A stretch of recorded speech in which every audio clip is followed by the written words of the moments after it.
Bonsoir, bonsoir. Aujourd'hui, je vais vous faire une recette de crème au beurre américaine. Pourquoi est-ce que souvent je dis à mes élèves, si jamais vous n'avez jamais fait de crème au beurre de votre vie, commencez par la recette américaine. Pourquoi? Parce que c'est la plus facile, mais aussi c'est la plus corrigible. Donc, si jamais elle est trop liquide, ben, tu n'as qu'à juste rajouter plus de sucre glace tamisé. Si elle est trop dure et tu peux pas, admettons, étaler ta crème au beurre pour glacer ton gâteau, ben, à ce moment-là, tu dois rajouter une cuillère à café d'eau à la fois et ainsi de suite. Alors que les autres recettes, c'est vrai qu'elles sont meilleures au goût, mais il faut être un peu plus experte pour les faire. C'est pas trop difficile, mais faut pas commencer avec eux. Mais aussi parce que la recette américaine, en fait, c'est l'idéal pour les cours, dans le sens, parce que c'est une crème qui va pas devenir molle trop vite avec les mains chaudes, par exemple, ou avec la manipulation. Mais aussi avec cette crème, tu peux pratiquer plusieurs fois et reprendre la même crème et repratiquer. Contrairement aux autres qui vont se réchauffer plus que celle qui est américaine. Donc, on va commencer rapidement pour que la vidéo soit courte. C'est une recette donc américaine. Souvent, les Américains vont utiliser le shortening pour plusieurs raisons. Moi, personnellement, je n'utilise pas le shortening, j'aime pas le goût. Mais si vous le faites, je vous conseille d'origine végétale parce que d'origine animale, en fait, il est comme jaunâtre et puis quand vous voulez, admettons, le vert, excusez-moi, quand vous voulez le bleu, vous allez colorier en bleu, mais ça va donner en réalité du vert. Donc, c'est pour ça que je vous conseille le shortening euh, végétal si jamais vous préférez le shortening. Mais moi, c'est le vrai beurre que j'utilise. Donc, sans tarder, alors la recette dit, comme ça vous allez pouvoir écrire, alors une tasse de beurre ou de shortening, température ambiante, hein, c'est le secret pour réussir la crème au beurre dans n'importe quelle recette. Une cuillère à thé d'aromatisant, ça peut être n'importe lequel, ça peut être vanille, amande, ce que vous voulez. 7 à 8 cuillères à thé. Alors, du lait ou bien de l'eau. Si vous voulez que votre crème soit onctueuse, utilisez du lait. Par contre, attention, ça va être encore plus sucré parce que le lait contient naturellement du sucre naturel. Ou bien de l'eau si vous voulez qu'elle soit plus légère ou si vous voulez que ce soit une crème pour vous entraîner à plusieurs reprises. Vous aurez besoin de environ 4 tasses ara. Donc, quand vous faites le sucre, en fait, il faut que ça soit ara et non pas bombé. Donc, environ 4 tasses. Et quand je dis environ, parce que ça dépend de la marque de chaque sucre glace. Sucre glace, en fait, c'est celui-là là, qui est genre en neige. Parce que ça dépend, chaque personne l'appelle différemment. Après ça, on aura besoin. Ah oui, pour le sucre glace, donc c'est parce que ça dépend de la marque et donc ça se peut que tu vas utiliser un peu moins que 4 tasses, mais maximum 4 tasses là pour cette recette. Et puis une cuillère à soupe de meringue en poudre, mais c'est pas une condition. Tu peux ne pas utiliser la cuillère à soupe de meringue. En fait, la cuillère à soupe de meringue en poudre, ça se vend en boîte. Ça sert seulement à stabiliser ta crème au beurre quand il fait très humide. Une pincée de sel si tu utilises le beurre non salé, mais personnellement, j'utilise le beurre demi-salé, donc je n'ai pas besoin de rajouter une pincée de sel. Voilà pour la recette, pour les ingrédients. Donc, qu'est-ce que je vais faire?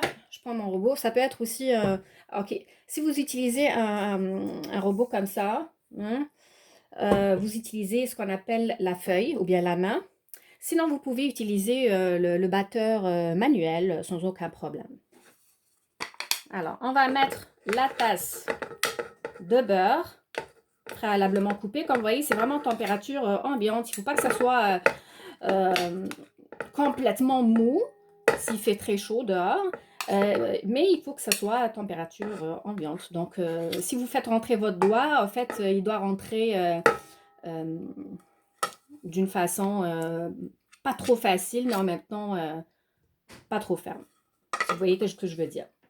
Donc, si on est au mois de juillet, faites attention, il ne faut pas que ce soit trop mou. Alors, j'ai mis du beurre. Là, je vais laisser tourner le beurre tout seul. Il faut que ça soit onctueux. Je vais laisser tourner.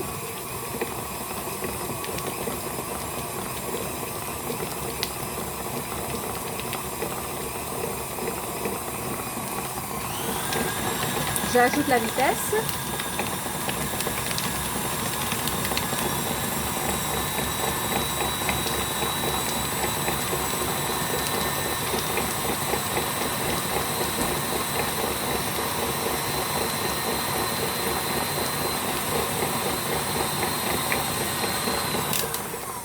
De temps en temps, j'éteins, je remonte pour scraper un petit peu ma crème au beurre pour la faire descendre.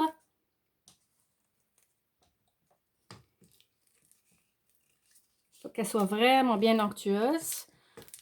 Pour cette vidéo, je vais aller plus vite. Dans le sens, je ne vais pas rester trop longtemps à la faire tourner. Mais je dirais un bon 3 minutes là comme ça.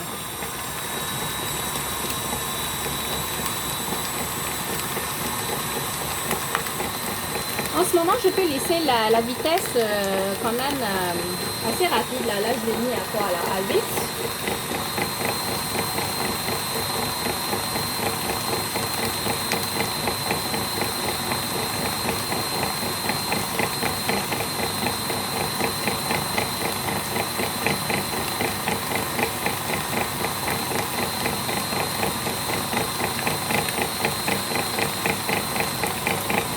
Vous voyez qu'elle devient de plus en plus onctueuse à l'intérieur.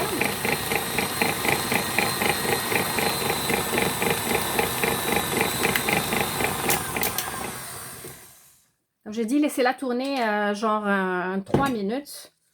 Facile. Là, je vais mettre mon aromatisant. Si jamais vous utilisez le shortening, je vous conseille d'utiliser en fait l'arôme d'amande. Et après ça, vous allez rajouter l'arôme de vanille, par exemple, parce qu'en fait, l'arôme d'amande va tuer le goût un peu bizarre là, du shortening. Donc là, je vais rajouter donc une cuillère à thé d'aromatisant. Si vous voulez que votre crème soit vraiment la plus blanche possible, en fait, n'utilisez pas de la vanille coloriée comme ça, mais utilisez la vanille qui est transparente. Ça se vend dans tous les magasins. Donc, je vais mettre ça. Je tourne un petit peu. Après ça, je vais rajouter, donc on a dit 7 à 8 cuillères à thé d'eau. Mais bien sûr, je vais les rajouter graduellement. Vous allez voir ça. La vitesse, je vais la mettre maintenant moyenne à peu près.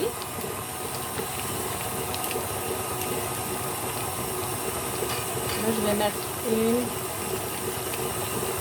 2,